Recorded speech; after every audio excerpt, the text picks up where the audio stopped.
Before we get started with the video today, guys, I want to let you viewers out there know that only a small fraction of you guys currently watching are actually subscribed to my channel, so make sure to smash that subscribe button for instant updates about videos that I release and other announcements, and also smash that like button to help my channel out. Enjoy the video. Yo, what is up guys? It is Samool here, back with another Should You Pull video for Epic 7, and today I'm going to be talking about the 2 units and their 2 artifacts on the 2 new banners happening on the 16th of September, I believe. Coming right after the Vivian and Lilius banner, which were also very good banners, so you guys might be drained on bookmarks and skystones, but there are a lot of good banners coming up, so you guys really want to make sure you try to get as many skystones as you can and roll that secret shop. Now, getting into the 2 units, guys, the first unit that is going to be featured on this banner is going to be Ken. So Ken used to be a very solid unit, guys. Let me go over his skills real quick. So his S3 is basically single target attack that stuns and will give you decreased attack and will grant himself vigor. Vigor just gives him extra attack and defense, and he also works with fighting spirit, guys. So you'll see his S2 is basically a single target defense break. He gets speed buff, and when you're granted vigor from your S3, you actually ignore effect resist, so your defense break will always land no matter what. His soul burn is on his S2, and that'll give him extra turn. And then his S1 is also a defense break single target attack, which will burn when you're granted vigor. So basically, you can see that Ken is mostly, you know, a defense breaking machine, single target damage dealer. Unfortunately, he's not that great anymore anywhere. You can use him in like Golem, he's pretty solid. But besides Golem, you don't really use him anywhere in PvE. There's a lot better units right now that can do his job better in PvE, right? If you need a single target DPS, why not use like Commander Lorena, right? Really free to play option. You know, if you need like a defense breaker, just use Aeros or Falcon or Clury. Also a 3-star, very easy, low investment, doesn't even cost Moa, and also can also hold Aureus and Adamant Shield to make your team tankier. So unfortunately, Ken kind of got power crept. He did get buffed in the past, but he really needs more buffs in my opinion. You don't really see him anywhere in PvE besides Golem, and Golem is probably one of the least farmed hunts in the game, if not the least farmed. And in PvP as well, like, he's not that great, guys. Like, he is basically just, you know, a single target defense break-in machine, but the thing is, like, his damage is pretty low, and it's really easy to CC him before he even gets turns off because he is a warrior, meaning he needs to be sort of bulky, and also, he does need offensive stats as well, so he can do damage, so he's really stat hungry because he's a bruiser, and just like the, if you give good gear to him, right, he actually won't even, like, do that well. So you might as well put that gear on other units, and then they'll do the job way better. So in my opinion, Ken is an easy skip, guys. Although he used to be very strong when a lot of units were not out in Epic 7. With the release of a lot of new bruiser type units, he just kind of gets outshined. And also the meta is kind of ice unit heavy in my opinion, so not that great in my opinion.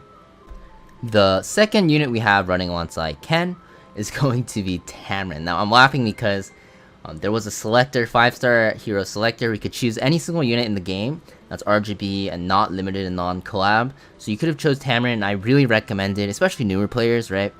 Even like mid and late game players, if you don't have Tamarinne, that you should she's a must pull, right? She's just so good in PvE. You can use her in so many areas of content. It's still the same for this banner, right? If you don't have her, you want to pull her no matter what. But it's funny because the selector just ran like a week and a half ago, and now they're releasing Tamarinne after because Smilegate kind of hates releasing Tamarinne because they know she's very strong. So they release her like twice a year at most, I think, usually, and that way they get a lot of people to wail for her, right? A lot of people to save for her and skip on other banners, right? And they just make more money that way. So the timing on this is really funny, and I kind of like predicted it as well, where they give the selector and then Tamarinne runs either the week or the week after. It's kind of funny because like a lot of people already got Tamarinne from the ticket, but yeah, if you don't have her, guys, she's a must pull. She's insane in PvE. Like, I can list like more than 10 areas she's used in. She's used in like Labyrinth, Abyss, Raid, Golem, Azranak. You can use her in Banshee. You can use her in every expedition as well. Automaton Tower, right? Even more. Not coming to my mind right now though. But basically for her skills, guys, her S3 is Shining Star. It basically gives her like another set of skills. The thing is, this starts on cooldown. The cooldown's very long, but every single time she S2s or S1s, it gets decreased by another turn. So the cooldown's technically only half of what it is, but it does start on cooldown. But there's a reason for that, guys. Her skills are just really OP. So when she uses this skill, she switches form, and then she'll also heal to full HP, and then fully cleanse her entire team. Now our S2 in normal form is going to just an AoE heal, which will also, decrease the cooldown of her S3. But when she's in idle form, guys, it is an AoE heal that increases attack of everyone by 2 turns, and its CR pushes up to, I think, 50% at max mola. It's insane, guys. So much CR push, so much attack buffing, and the heal is crazy as well. And then our S1 is going to be a regular attack in normal form, similar to Desna and Ruel, if you know what their S1s do. It's just like a single target heal after you single target attack something. Does the same effect, where it will decrease the cooldown of your S3 by another turn. Then in idle form, it's an AoE attack, which will also strip or dispel all buffs. So very good in Asmonak, very good in Queen, any boss where you need to strip buffs. And also dual attacks from the ally with the highest attack, meaning you will always bring your main DPS with you. So very, very strong. When she's in idle form, guys, she attack buffs her team. CR pushes her team a lot, and then will also trigger dual attacks while stripping. And keep in mind, she does have that AoE cleanse in her S3. So very, very overloaded kit in my opinion.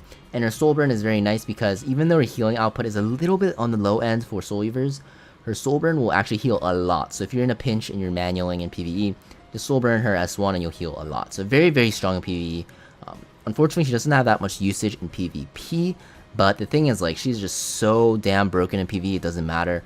The only usage she sees in PvP, from what I've seen, is going to be with, like, Isaria, who she pairs with very nicely in PvE as well, because Isaria's S2 will reset cooldowns of a single unit, right? So since Tamarinne starts with her S3 on cooldown, if Isaria S2s her, then, she basically has her S3 up at the start of the battle, and if your Isaria is fast enough, she'll keep the idle form up on Tamarinne basically about 90% or 80% of the time. It's very powerful. So she's used with Isaria a lot in PvE. You see them paired together a lot, and PvP as well. You kind of need them together to work. Isaria and Tamarinne don't really see that much play in PvP unless paired together, but when they're paired together, guys, you can actually cleave with them. A lot of setup with the defense break and attack buff and the CR push, so very, very nice combo.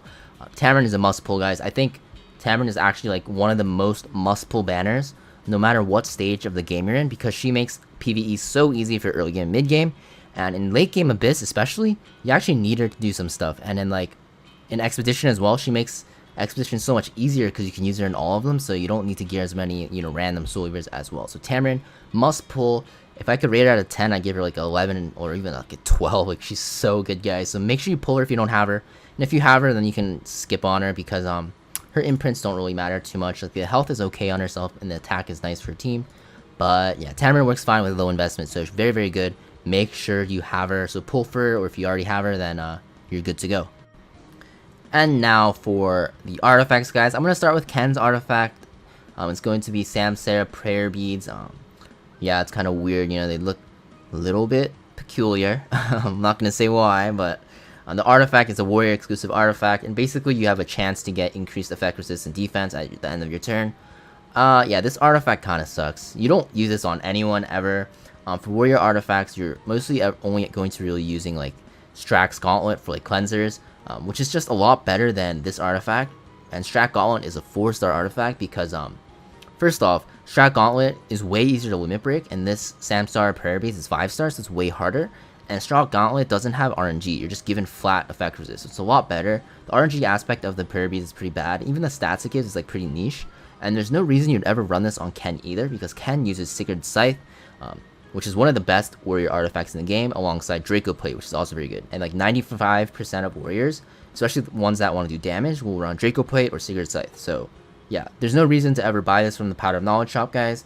And if you pull it, like, this is one of the artifacts that's 5-star, where usually I say like you want to keep one copy of every 5-star artifact, but like this is one of the 5-star artifacts that's so bad that I usually just sell this for dust anyways.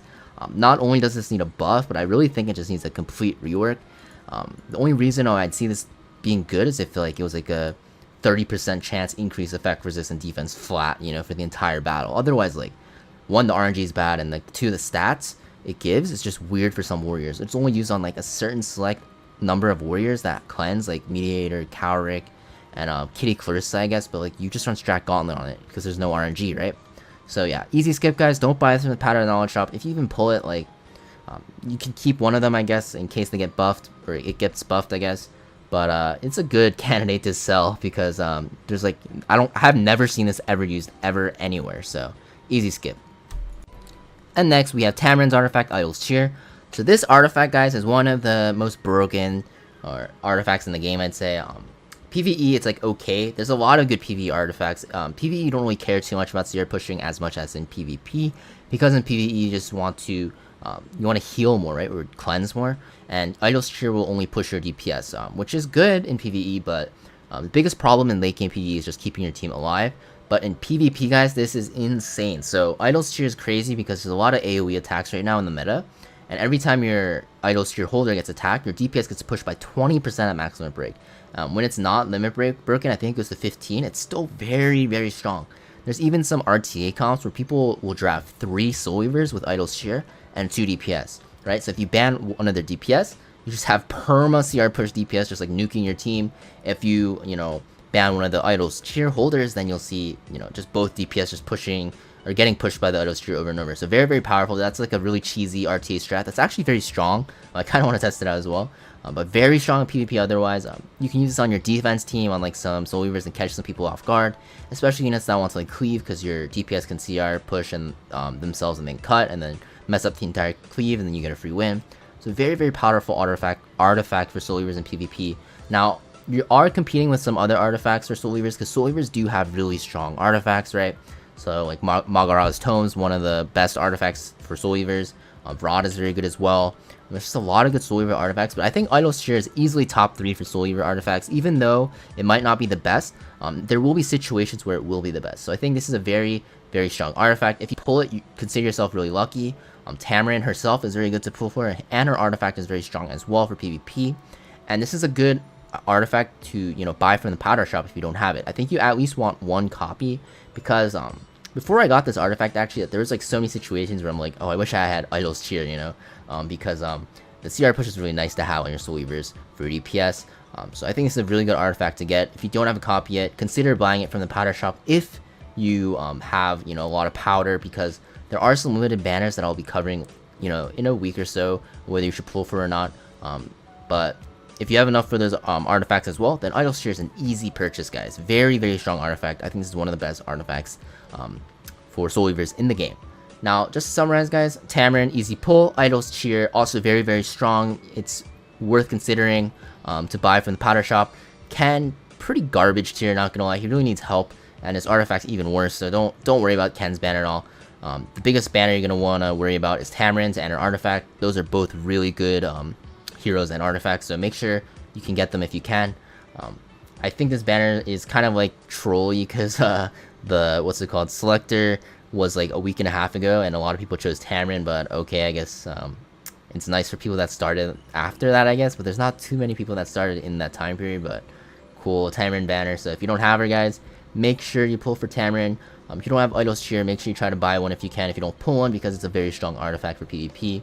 And that's pretty much it for the banners, guys. So if you like this video, make sure you like, comment, subscribe. It really helps my channel out a lot. And I will see you guys next video. Peace.